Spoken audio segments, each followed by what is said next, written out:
Welcome to The Explainer. Today, we are diving into one of history's most mind-blowing stories, how a scattered, nomadic people from one of the harshest places on Earth built the largest land empire the world has ever seen.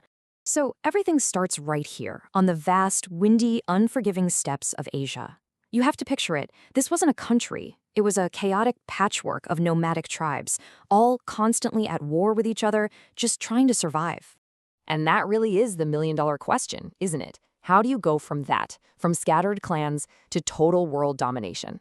Well, the answer doesn't start with a nation or a grand idea. It starts with one man, a man who was forged by that exact harshness. His name was Temujin.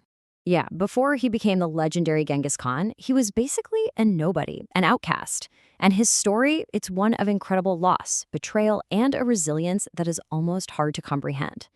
It's this backstory that created the man who would change the world forever. I mean, just look at this. At 9 years old, his entire world just falls apart. His dad, a chief, is poisoned. Then his own people, his own clan, turn their backs on him and his family, leaving them to starve on the open steppe. He gets hunted down, captured, and literally becomes a slave. This isn't just a tough childhood. It's a furnace. Every single one of these moments taught him something vital about loyalty, about survival, about human nature. These weren't setbacks. They were his education. Right, so just surviving all that wasn't the end goal. To unite all those warring tribes, Temujin knew he couldn't just play by the same old rules. No, he had to completely tear up the rulebook. He didn't just build an army, he engineered a whole new kind of society. And this right here was his first true stroke of genius. It was a social revolution.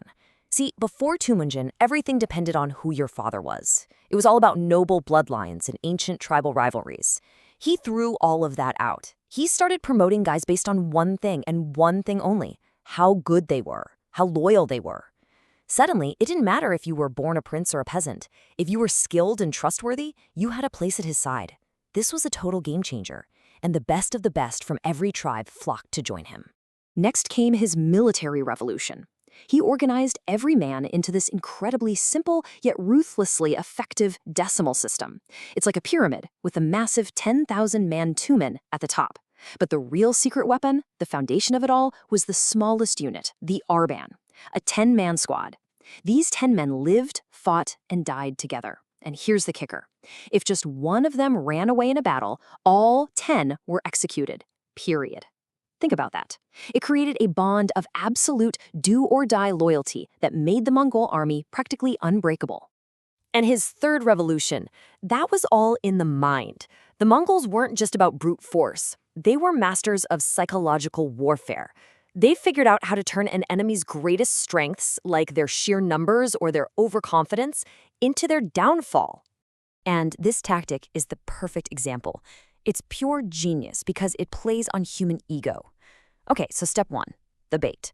A small group of Mongol horsemen charges in, throws a few arrows, and then pretends to panic and run away. Step 2, the chase. The enemy army, thinking, ha ha ha, cowards, we've got them, breaks its tight formation and gives chase. They get greedy. And step 3, the ambush. Just when the enemy is all stretched out and disorganized, bam, hidden Mongol heavy cavalry crashes into their sides, and the guys who were fleeing suddenly turn around and attack from the front. It's a perfect trap. It's checkmate.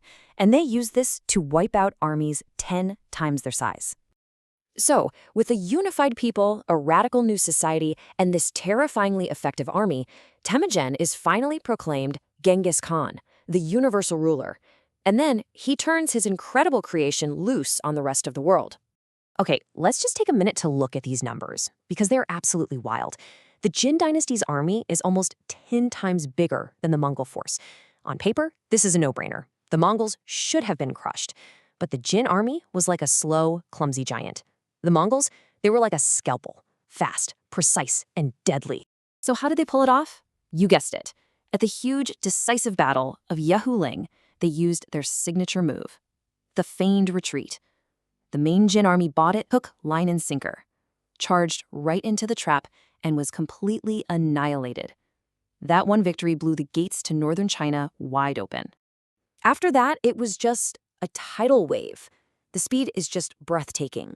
From China in 1209 all the way to the edge of Europe by 1223.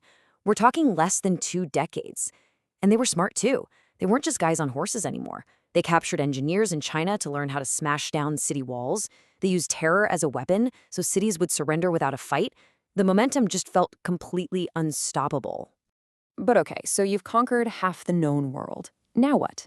How do you turn a machine built for pure conquest into a stable, functioning empire?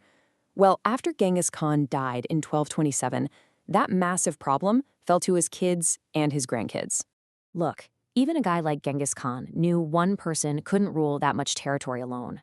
So he divided up his empire between his 4 sons.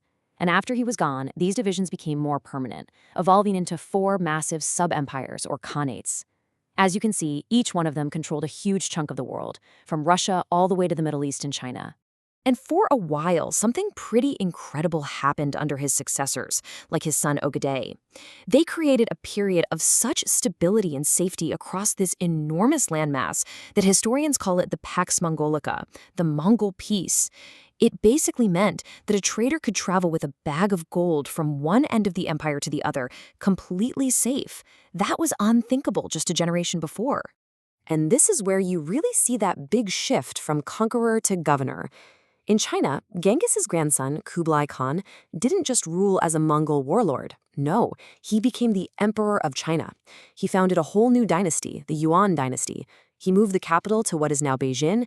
He built schools, created paper money, and turned their amazing postal system into a network for trade. He wasn't just conquering anymore. He was building. So when all the dust finally settled, what was the real impact of this empire? What did the Mongols actually leave behind for the rest of us? Well, the Mongol legacy is this massive, shocking contradiction. On the one hand, the destruction was almost unimaginable.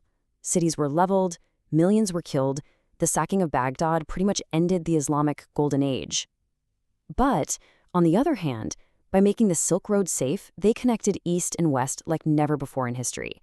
They accidentally kicked off this incredible flow of goods, ideas, and technology, things like gunpowder, the compass, and printing, that would literally change the world forever.